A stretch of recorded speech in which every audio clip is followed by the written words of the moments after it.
Eric Holder, far left, the former Attorney General, at a campaign event with Attorney General Mark Herring of Virginia, Center, and Lieutenant Gov. Justin Fairfax, far right.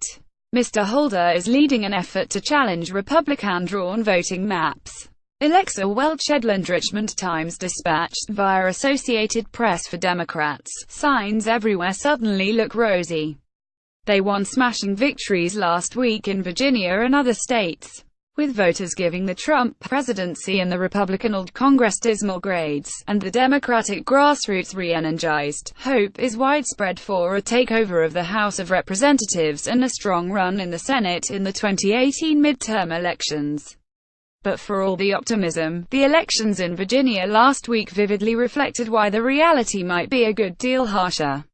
While Democrats won the governorship by nearly 9 percentage points and won a similar margin in total votes in legislative races, it appears likely, unless recounts reverse seats, that they will fall just short of taking control of the state's heavily gerrymandered House of Delegates. And around the country, gerrymandering, refined to a high art, and increasingly restrictive voting laws have left many experts wary of assuming that the intensity of Democratic voters will translate into equally robust electoral gains. For some, the lesson of Virginia is that grassroots organizing and voters eager to turn out can pull off big wins in unlikely places. But for others, the gap between votes and legislative seats is a cautionary reminder that Democrats face daunting structural obstacles in turning around Republican majorities in Congress and in state legislatures. If Democrats win 52, 53, 54% of the national House vote, we're likely to see Republicans hold on to control. Nicholas Stephanopoulos, a University of Chicago law professor and an expert on gerrymanders, said in an interview, "Unless there's a true wave, I think Democrats will be disappointed in 2018. Republicans scoff at the notion that political gerrymandering, a bipartisan sport nearly as old as the Republic, presents a meaningful barrier to Democrats' chances. What you've got there is a classic fig leaf by the Democrats who explain their ineptitude and lack of focus and ultimate lack of ability to convince the voters they have a plan to move forward," said Matt Walter, president of the Republican State Leadership Committee, which focuses on state House races. The committee's success in winning state legislative seats around the country in 2010 helped Republicans draw favorable congressional districts in state after state. The Democratic Party's political challenges go well beyond the structure of American elections. The party's bench of candidates is depleted after several electoral wipeouts. Divisions between the Democratic establishment and the party's activist base threaten to yield a rocky primary season. In large swaths of the country, Mr. Trump remains a popular figure, likely limiting the inroads Democrats can make into rural areas where their appeal has faded in recent years. What's more, the electoral landscape is tilted against them for reasons besides gerrymandering. Liberal voters and racial minorities tend to be clustered in major cities and their suburbs, concentrating the Democratic base in a smaller number of congressional districts, even when the districts are drawn in an even-handed way. And in the Senate, the list of seats Democrats are defending in 2018 is overwhelmingly anchored in rural red states like West Virginia and Montana, largely because of political coincidence. But few experts doubt that gerrymanders and restrictive voting laws will have a substantial impact in 2018, and strategists on both sides agree that Democrats have only a narrow path to capture a majority in the House. Eric H. Holder, Jr., the former Attorney General who is leading a Democratic effort to challenge Republican-drawn maps, said he believed Democrats would be poised for monumental gains if the lines were drawn in a fair way. As it is, he said, Democrats might need not merely a friendly tide, but a political rip current to win power in Washington. It's almost going to take a historic wave to overcome the gerrymandered map in a handful of states, Mr. Holder said. When you have a massive Democratic wave in Virginia and the question of who has the majority in the House of Delegates is still up in the air, I think that shows how daunting the task is going to be.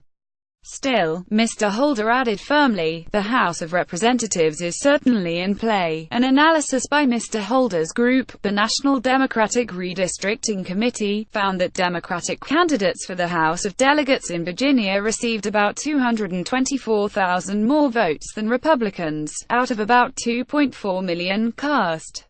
Several races are still undecided and headed for recounts, but for now Republicans have a 5,149 advantage. Mr. Walter of the Republican Legislative Committee said the Holder analysis makes no sense because it ignores how geographically concentrated Democratic voters are. We don't have a proportional representative system, he said.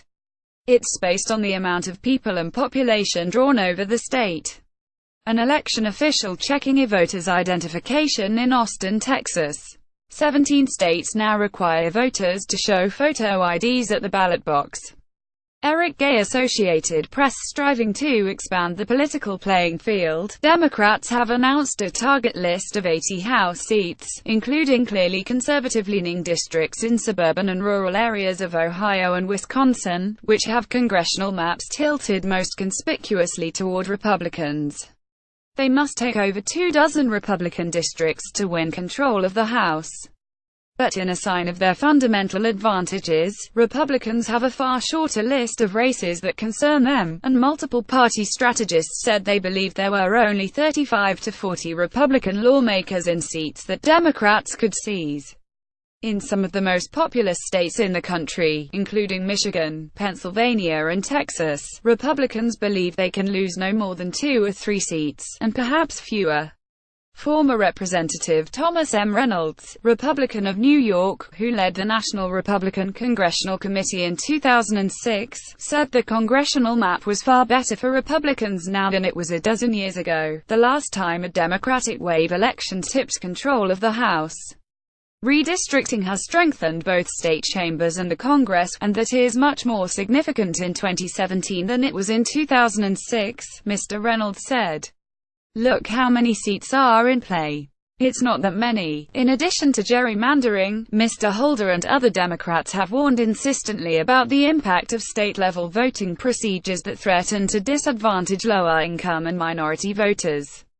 The Democratic Congressional Campaign Committee has begun to track states and localities where Republicans have total control of election administration, and Democratic aides say they plan to assemble lawyers around the country to monitor election machinery for red flags of partisan interference.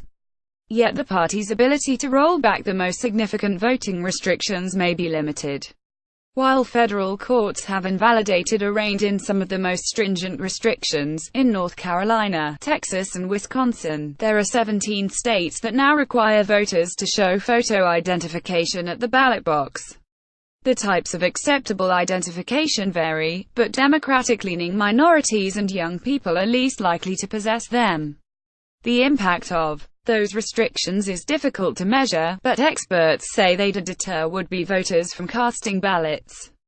In Texas, where Democrats are targeting 4 House seats, Stephen Ansola-Bihari, a political scientist at Harvard University, analyzed the state's voter rolls for plaintiffs in a federal lawsuit and concluded that 608,000 of the 13.5 million registrants lacked any of the 7 IDs accepted at polling places.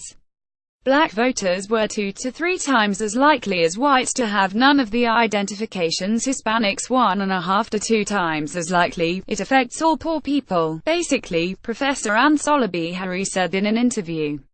If Virginia, which has a voter identification law that is less restrictive than many in place, appears to encapsulate many of the Democrats' disadvantages, more optimistic veterans of the campaign say its positive lessons are more useful. Strategists and activists argue that some campaign tactics the party employed there can be scaled up for the midterm elections, increasing turnout in exactly the communities Democrats must engage. Liberal activist groups deployed large numbers of volunteers to knock on doors, recruit candidates and register voters, and raised large sums of money. In the end, the party made gains in the legislature far beyond its expectations, even as it fell short of a takeover. In the case of Wendy Goodaitis, who won a long-shot victory over a well-liked Republican incumbent in the Washington exurbs, volunteers from chapters of Swing Left and Indivisible, national activist groups, showed up every weekend. "We knocked on every single door in this district," said Emma Brown, Ms. Goodaitis' campaign manager. "We're here over and over. I've always voted for Republicans. I just can't do it this year." Ms. Brown, 24, has already moved on to the next campaign. She is the campaign manager for a Democrat challenging Representative Barbara Comstock, a vulnerable Republican in Northern Virginia, who holds a seat whose boundaries are drawn to favor her party. Whether some of these roadblocks for Democrats disappear or grow even larger depends on the courts and the Justice Department, which appears to be abandoning the emphasis on voting rights expansion, the rule under President Obama. Should the Supreme Court strike down egregious gerrymandering early next year, Mr. Stephanopoulos said there was a faint chance that some states with the most partisan maps could be forced to redraw them before the 2018 election. In one of those states, Pennsylvania, voting rights advocates last week secured fast-track consideration of a state lawsuit that challenges the state's House of Representatives map. The legal outlook for some other restrictions on the ballot is murkier. Under Attorney General Jeff Sessions, the Justice Department dropped its Obama-era claim that the voter identification law in Texas, one of the nation's most stringent, had a discriminatory purpose, even though both a district court and an appeals court had ruled that it was. Voting rights advocates call that a clear signal to states that the federal government is uninterested in challenging restrictions on voting. Even when Mr. Obama was in power, the Supreme Court's decision to strike down the heart of the 1965 Voting Rights Act ended its veto power over changes in election procedures in a range of mostly southern states. Left unchecked, local officials in many of those states engaged in a range of tactics last year that likely would have been barred in earlier years. Whether the Justice Department's recent turnabout will spur more such actions remains to be seen. The Supreme Court is scheduled to hear an important case on whether Ohio's government can purge its rolls of voters simply because they have failed to vote. A ruling that they can would be likely to encourage some states to mount aggressive purges of their rolls, a process conservative advocacy groups already are pressing nationwide. Experts say such purges disproportionately affect Democratic registrants.